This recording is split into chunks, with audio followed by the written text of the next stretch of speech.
Good morning, everybody. What a beautiful Sunday morning it is here at La Casa de Cristo Lutheran Church. Thank you for joining us online in between these worship services. This is that which takes place in between the before and the after. This is the interlude. And I have Jane and Casey with us this morning. Good morning to both of you. Good morning. How are you doing this morning? We're doing great. Very good. You just attended the 8 a.m. worship service. Now, how long have you been a part of the La Casa de Cristo community here? We have been members here since 1985. 1985. Few Fantastic. Fantastic. I know you're always so faithful in worship here. You're always attending the 8 a.m. worship service. And then I see you after service, I see you start to head that way out of across the campus. Tell me, where are you going and what are you doing? Well, we've done this for a long time also, and we're headed to our Sunday school class to teach first graders and kindergarten kids. So you help with the La Casa Kids ministry here at the church. Yes. Perfect. Yep. Are both of you in the same classroom? Yes, we are. Tell us a little bit about what it's like to be in the classroom over there with those young children. Oh, we love it. It's great. Kindergartners and first graders, they're so eager to learn, and we have so many. A lot of times they'll have 18 kids, so we need both of us there. But they're Fantastic. fun to learn, they're sponges, and they want to learn about Jesus. Well, thank you very much for your work. I don't want to hold you anymore because I know you got to get over there and be with the kids. So thank you for what you're doing, and God bless your day. Thank you, Pastor. God bless. All right, let's go over here. We're going to go to Dr. Peterman over here. Dr. Peterman, as you saw in the worship service today, did all of our music for this service today. He's always here, but usually he has a little bit of help from other people. Jennifer Sheldon is up at the winter retreat, the women's winter retreat up in Flagstaff this weekend. So Dr. Peterman was doing it solo. So we're going to talk to Dr. Peterman. Dr. Peterman, what's it like to do the whole service by yourself musically? Well, I don't have to rehearse as much with other people. However, I find when I'm starting to sing, once you get to what I call the dreaded middle verse, it starts getting a little complicated to play and sing at the same time. So I got a little tongue-tied today. I will have help at the 9:15 service, but I tried to brave through the 8 o'clock, and it went okay. What was one of your favorite pieces in worship today?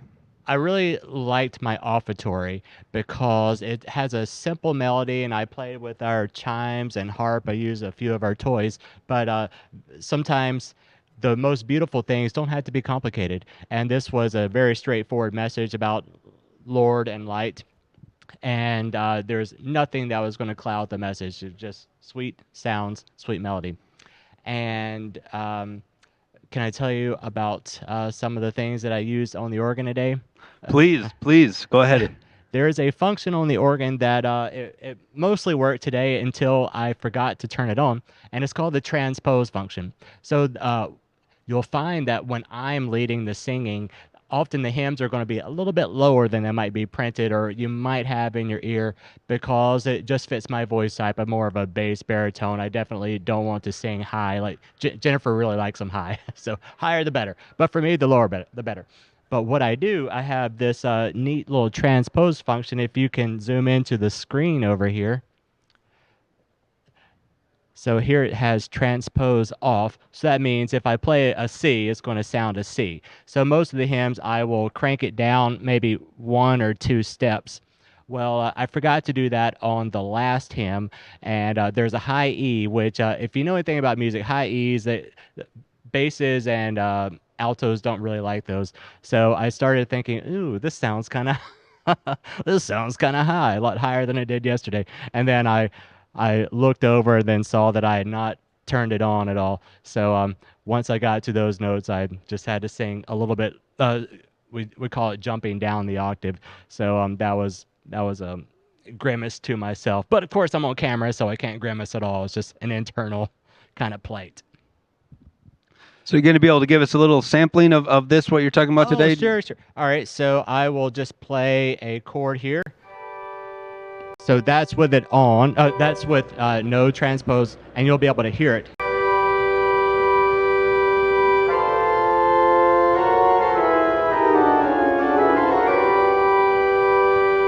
So now we're on neutral. So the secret is turning it on and also turning it off when you're done. There's been at least 2 times over my 8 years where I forgot to turn it off, and one time, I might have mentioned this on another interlude, but we were singing "Oh Holy Night" at Christmas Eve, followed by "Silent Night" with the congregation. The singer needed it quite low, based on whatever the printed music was, so I cranked it down, but I forgot to turn it off before "Silent Night" with the congregation, and all the men loved it. Silent Night. But see, the end of the hymn is really high. Sleep in heavenly. The heavenly is quite high. But sleep in heaven. It was the easiest Silent Night. And then there was one time Jackie Olsen was supposed to play flute with us, and then I realized right as she started playing her first note, oops, I did not turn the transpose off or whatever I'd been doing right before she played, so I had to quickly change course and turn it off real quick. And again, I'm on camera, so just do it fast, but don't make any faces. Now, Dr. Peterman, I'm glad that you first mentioned that offertory piece that you had, because if I was to choose a piece from today too, that's the one that stuck out to me.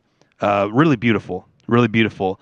I noticed the different elements you have. So walk us through this. You're playing the organ and you're doing the vocals at the same time. When you add the vocals on to playing the instrument, is that no problem for you, or does it really add a lot of extra attention and focus on your behalf? I definitely do have to practice, and even sometimes the notes went in a different direction than I wanted to sing, so I wrote little arrows, just, hey, dummy, sing up.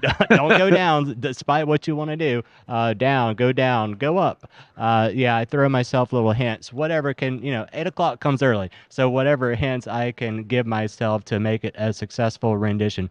But I don't know if you know this, my doctorate was in what's called collaborative piano. So that means playing well with others. And so if I have to accompany myself, it's really putting that into practice. How well can I prepare for a breath while I'm playing? What you can't do is just play straight ahead and then you're already ready for the next phrase, but you haven't given enough time for breath. So you kind of even out the edges in between phrases.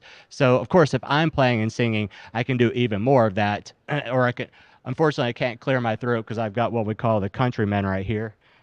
And so the earpiece is is right here. But if I were on a microphone, you can clear it like that. So I make sure to clear my throat nice and good before we began a song. Now this is part of the beauty of the interlude. This is a true behind the scenes, because I don't know if you can zoom in on that music there. And I love this, what Jeremy is talking about here. You can actually see his handwritten notes in there, like he says where he's supposed to go up. I see one that says chime. So you're adding your own notes to yourself on the music. Yeah, I don't mind guessing every now and then. Some of the hymns, sometimes I change manuals on the fly. I know which is more, which is less, just to give some variety in between the verses. But here, yeah, I wanted to give a little chime. So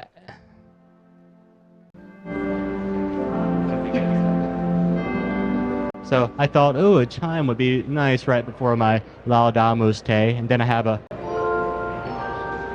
harp over there. There are some rolled chords, which the little squiggly going vertical, that indicates a rolled chord, but nothing suits a rolled chord better on an organ than a harp sound. So I gave it a little harp sound. Well, I'm very impressed, because when I heard this piece today, and especially when I heard those extra chime accents, at first I stopped to look around because I almost thought there's somebody else in the room making that sound. But no, this is all you on one instrument.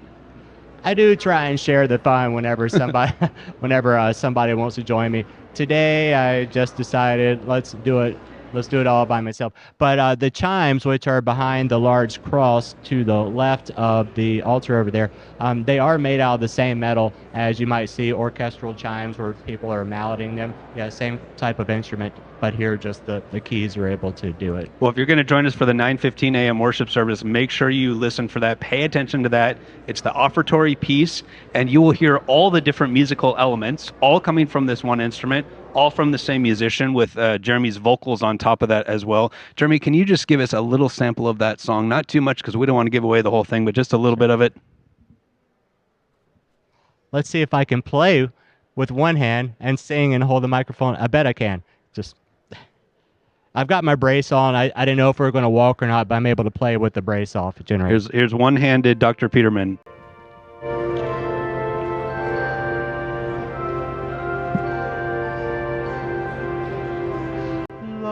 of light, ever bright, bring. See, I went down instead of up. So let me see if I can obey my error though.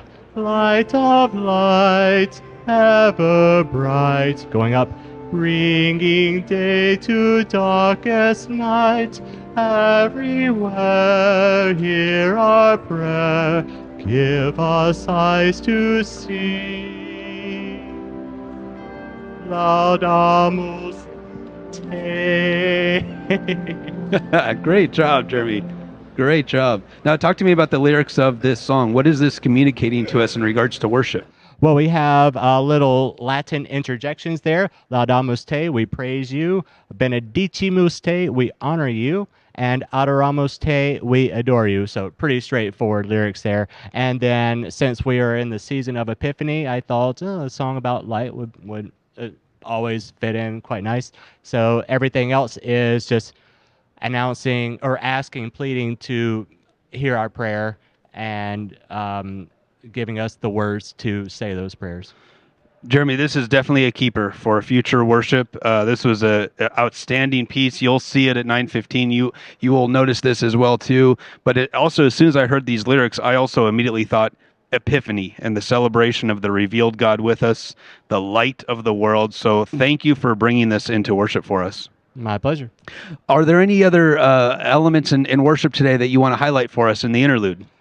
Sure. Well, my prelude and communion piece were part of musical scores. I'm kind of going through them after service every week because David McGann over there, he had another church musician passed away and mounds of music. So he gifted me the mounds of music, and so now I'm just being able to embrace those gifts and going through all this stuff and selecting things. So yeah, the prelude communion piece are little treasures that I found. I love getting gifts. I mean, sometimes I can't use it, or if it's a lot of people have Bach, and like I've got plenty of Bach, so I pass those on to other students or ASU students who might need to be starting their collection.